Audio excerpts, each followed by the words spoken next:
بسم الله الرحمن الرحيم. السلام عليكم ورحمة الله وبركاته. طلاب تانية إعدادي، المثالين اللي هنشرحهم النهاردة إن شاء الله دول من الأمثلة الشائعة إحنا بنتلخبط فيهم مع إنهم سهلين، بس إحنا بنحلهم بسرعة فبنفتكر إن هو ده الحل وبيطلع الحل في الآخر إيه؟ خطأ.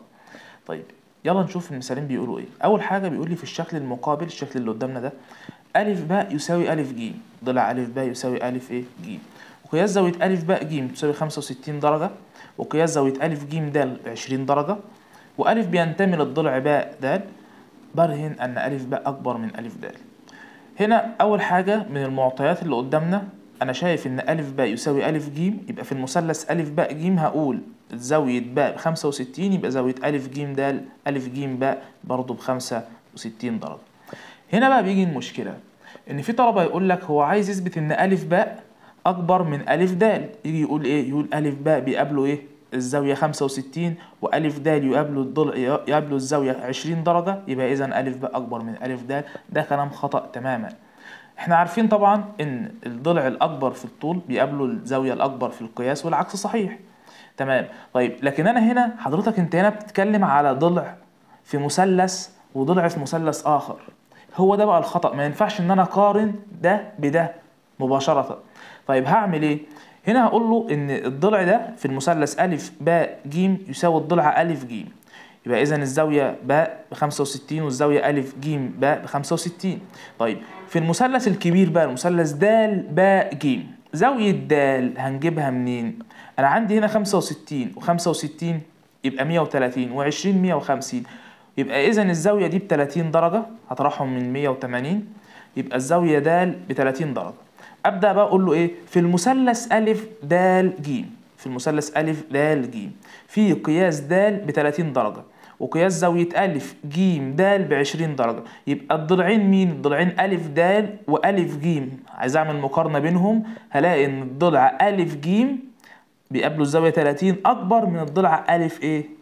ألف د، يبقى الضلع ألف جيم أكبر من الضلع ألف د. طيب ما أنا عندي ألف جيم بيساوي ألف باء، يبقى ممكن أبدله، يبقى أقول له إن الضلع ألف باء أكبر من الضلع ألف إيه؟ ألف د، وهو المطلوب إثباته. طيب نكتب الكلام ده إزاي؟ هقول له هنا في المثلث ألف باء جيم، أنا هتكلم عن المثلث لازم أعرفه أنا هتكلم عن أي مثلث، بما أن ألف باء يساوي ألف جيم، ده معطى هو مديهولي، يبقى إذن قياس زاوية مين؟ قياس زاوية باء يساوي قياس زاوية ألف جيم باء يساوي 65 درجة. تمام. وأقول له بقى كده في المثلث د باء جيم، المثلث الكبير، قياس زاوية د تساوي 180، هطرح منها مين؟ هطرح منها الايه؟ زاوية باء زائد زاوية جيم كلها اللي هي 65 و20 ناقص 65 ناقص زائد 65 زائد 20 يبقى تساوي 30 درجة. ده قياس الزاوية دي. تمام. يبقى إذن دلوقتي أنا جبت دي 30 درجة، هقول له بقى إيه؟ بص بقى عندك في المثلث ده، في المثلث ألف د جيم، بما أن قياس زاوية د أكبر من قياس زاوية ألف جيم د، يبقى إذن الضلع ألف جيم أكبر من الضلع مين؟ من الضلع ألف د. وأقول له دي خطوة رقم 1، هنبص لها شوية كده، وهقول له بما أن ألف باء يساوي ألف جيم، الخطوة رقم 2 دي معطى، يبقى أقول له كده من 1 و2 من الخطوة الأولى والثانية، إذن ألف باء أكبر من ألف د، وهو المطلوب إثباته. دي أول مسألة.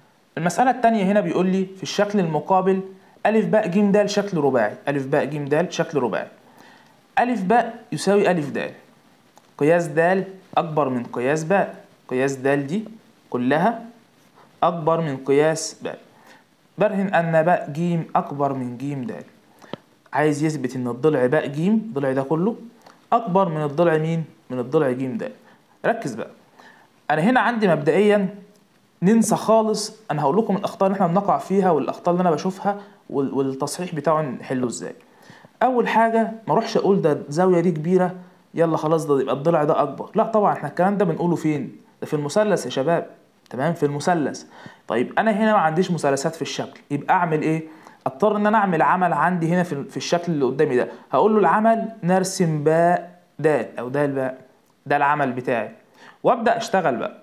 هقول له ايه؟ هقول له في المثلث الف باء دال، في المثلث الف باء دال. ملاحظين في ايه؟ ان ده مثلث متساوي الساقين، عندي الف باء يساوي ايه؟ الف دال، عندي الف باء يساوي الف دال، ده معطى.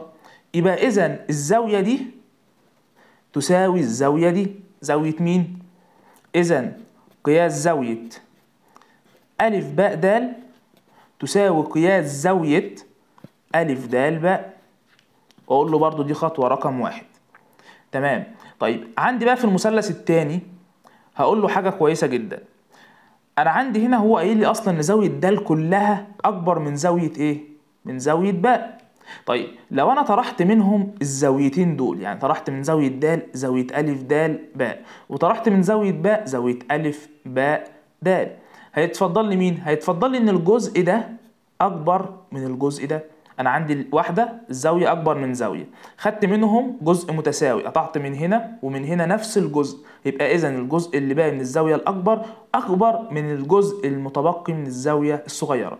طيب هكتب له الكلام ده ازاي؟ بعد ما كتبت له الخطوه دي هقول له وبما ان قياس زاويه د، انت قايل لي ان قياس زاويه د اكبر من قياس زاويه باء، هقول له دي خطوه رقم 2. هقول له ايه بقى؟ بطرح الخطوه رقم 1 من الخطوة رقم 2 هيتفضل مين؟ إذا قياس زاوية د باء د ج، قياس زاوية باء د ج أكبر من قياس زاوية د باء ج. طيب لما الزاوية دي تبقى أكبر من الزاوية دي، يبقى إذا الضلع باء ج أكبر من ضلع ج د، وهو المطلوب إثباته. ربنا يوفقكم. ركزوا بس واحنا بنحل المسائل كويس، وخصوصا المسائل الوحدة الأخيرة في الهندسة، نركز وربنا يوفقكم. والسلام عليكم ورحمة الله وبركاته.